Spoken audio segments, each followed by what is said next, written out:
Hello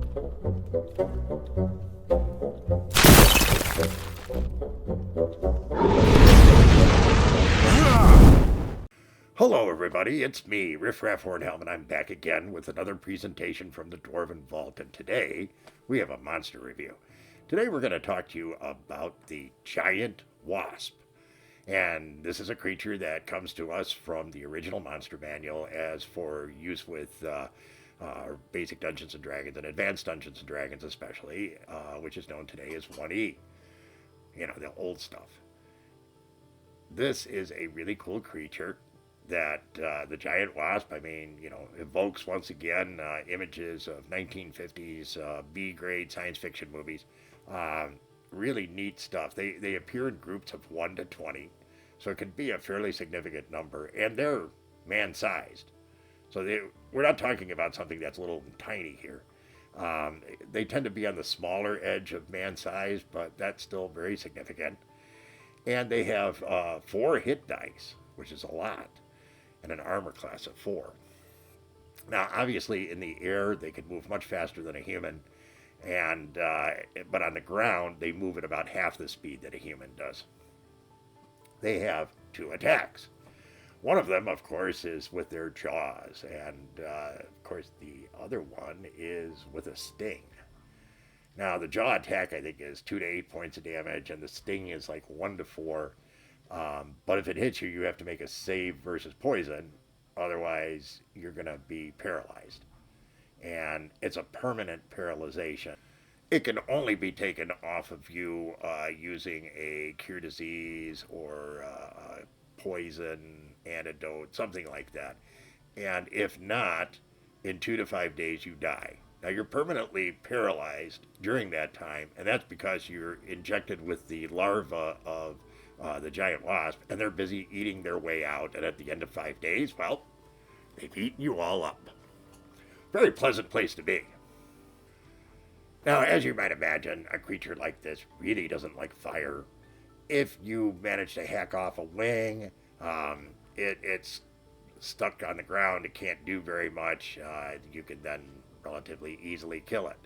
The fact that it's a wasp means that it can repeatedly sting you without losing its stinger. This is not a bee, this is a giant wasp. And as a result, every round that it's able to, it will continue to sting you until such time as it's successful or you've killed it or driven it away. Now, as you can imagine, in a party of, say, 4 to 6 individuals, maybe a couple NPCs, dropping a dozen or more of these onto them is going to cause an awful lot of havoc. They generally don't go after human prey.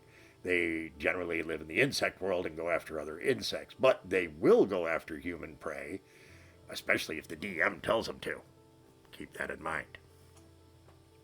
A fun encounter, one you can definitely deal with. I mean, once again, 4 hit dice, that's maximum of 32 points, folks. That's an awful lot. You're not going to have necessarily the easiest time in killing them, but you should be able to drive them away.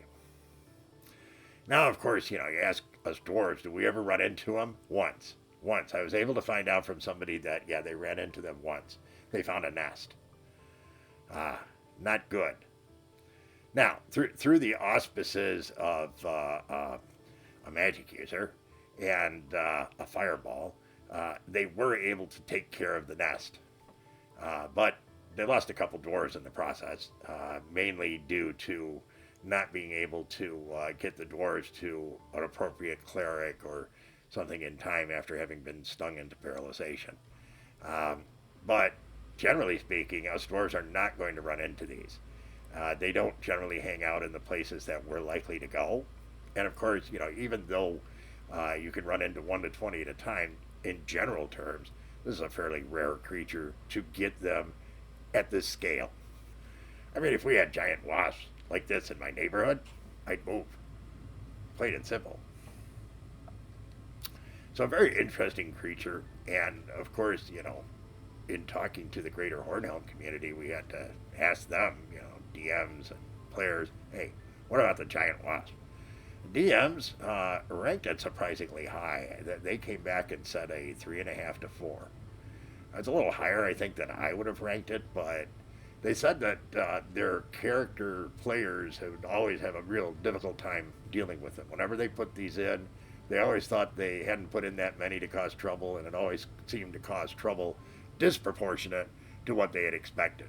And that would be trouble for the adventuring party. Okay.